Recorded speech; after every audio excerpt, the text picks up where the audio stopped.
नमस्कार दोस्तों, मेरा नाम है रितेश और मेरे चैनल पे आपका स्वागत है। दोस्तों आज बात करेंगे एक सीरीज़ की, नाम है द रिक्रूट। आई है नेटफ्लिक्स पे। ये इंग्लिश की सीरीज़ है लेकिन हिंदी में भी उपलब्ध है। दोस्तों रिव्यू की शुरुआत करने से पहले एक रिक्वेस्ट आपसे कि यदि आपने अब तक मेरे चैनल को सब्सक्राइब नहीं किया है तो ज़रूर ही सब्सक्राइब कर लीजिएगा, क्योंकि वेब सीरीज़ और मूवीज़ के रिव्यू के साथ साथ आपको यहाँ मिलती है OTT की दुनिया की हर जानकारी।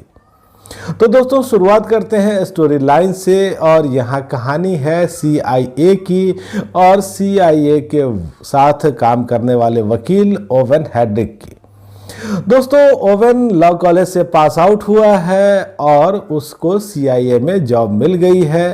अब जब वो काम पे आता है तो पहले ही दूसरे दिन उसे बहुत सारी मेल्स पकड़ा दी जाती हैं और ये कहा जाता है कि वो देखे कि इसमें कुछ सस्पिशियस तो नहीं है। इसी जांच पड़ताल के दौरान उसे एक फॉर्मर रशियन एसेट मैक्स का मेल मिलता है, और मैक्स जो कि इस समय जेल में बंद है वो CIA को धमकी देती हैं।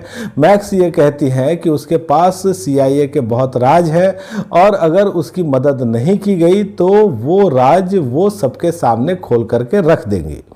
अब ओवेन को यह ड्यूटी मिलती है कि वो मैक्स के साथ बातचीत करे और ये जानने की कोशिश करे कि उसके पास किस तरह के और कितने गहरे राज हैं, और उसे वो कन्विंस करे कि ये राज ही बने रहे।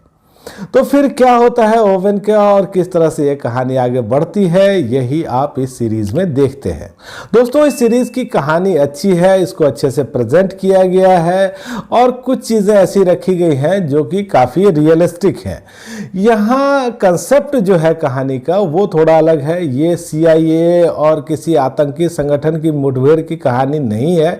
यहाँ कहानी है CIA की, CIA के अंदर की, किस तरह से वहाँ काम करते हैं लोग और किस तरह से वहाँ की कार्यप्रणाली है। कोई एसेट है उसके साथ कैसे डील किया जाता है, कोई ऑपरेशन कैसे प्लान किया जाता है, या फिर इन कर्मचारियों के आपस में भी किस तरह से होड़ मची रहती है, ये सब चीज़ें हम यहाँ देखते हैं। और दोस्तों यहाँ देखिए कुछ अच्छे ट्विस्ट और टर्न आपको दिखते हैं, कुछ एक्शन सीक्वेंस है जो यहाँ अच्छे हैं, ये देख करके हमको अच्छा लगता है।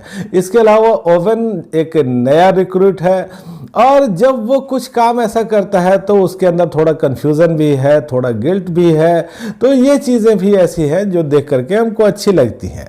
लेकिन दोस्तों ये सीरीज़ जिस तरह से उम्मीद की जा रही थी उतनी उम्मीदों पर खरी नहीं उतरती है, और इसकी कुछ वजहें भी हैं। जैसे यहाँ थ्रिल का जो एलिमेंट है वो आपको थोड़ा कम दिखता है, या एक्शन के दृश्य और थोड़े अधिक होते तो और अच्छा लगता। लेकिन यहाँ बहुत सारी चीज़ें हैं जो बातचीत में निपटा दी जाती हैं और एक वक्त के बाद ये हमको बोर भी लगने लगती हैं। देखिए दोस्तों यहाँ जो ओवेन है वो लीड कैरेक्टर है, लेकिन उनके साथ संयोग भी बहुत होता है।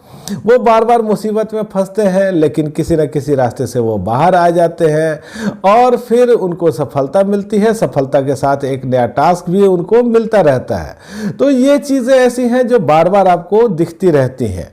और दोस्तों यहाँ जो ओवेन और मैक्स का इक्वेशन रखा गया है, जो इनकी केमिस्ट्री है वो देख करके हमको अच्छा लगता है, या ओवेन का जो अपने रूममेट के साथ रिलेशन है वो सब देखना ठीक लगता है। लेकिन इसके बावजूद ये सीरीज इमोशनल लेवल पे बहुत ज़्यादा एलिवेट कभी होती नहीं है। तो दोस्तों इसमें अगर देखें अदाकारी तो यहाँ नोआ सेंटिनियो है जो कि ओवेन के किरदार में है। बहुत ही जचे हैं ये अपने किरदार में और अच्छी अदाकारी भी इन्होंने की है। लॉरा हेड्रिक है मैक्स के किरदार में, वो भी बहुत ही अच्छी लगी है।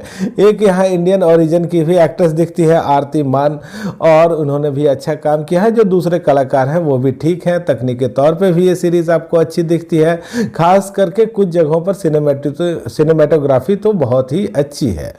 तो अभी पहले सीजन में आया है 8 एपिसोड, 1 घंटे के करीब के एपिसोड है, और यहाँ न्यूडिटी के भी थोड़े से दृश्य हैं, कुछ इंटीमेसी के हैं, कुछ गाली गलौज भी है। तो फिर ये फैमिली बच्चों के साथ देखने वाली सीरीज तो है नहीं। लेकिन दोस्तों अगर आखिरी तौर पे देखें कि क्या ये एक बेहतरीन सीरीज है तो ऐसा आप नहीं कह सकते, लेकिन एक अच्छी सीरीज ये जरूर ज़रूर है, देख करके आपको मज़ा आएगा। और जिस तरह से अभी सीज़न 1 को ख़त्म किया गया है क्लिफ़हैंगर पे, तो जब आप इस सीरीज़ को देखेंगे तो ज़रूर ही आपको सीज़न 2 का भी इंतज़ार रहेगा। और दोस्तों इस सीरीज़ के लिए जो मेरी रेटिंग है वो है 5 में से 3 की। तो दोस्तों आज इतनी ही बात। आपको ये रिव्यू कैसा लगा मुझे कमेंट करके बताइएगा, और आपने अगर ये सीरीज़ देखी है तो भी मुझे बताइएगा कि आपको कैसी लगी। धन्यवाद।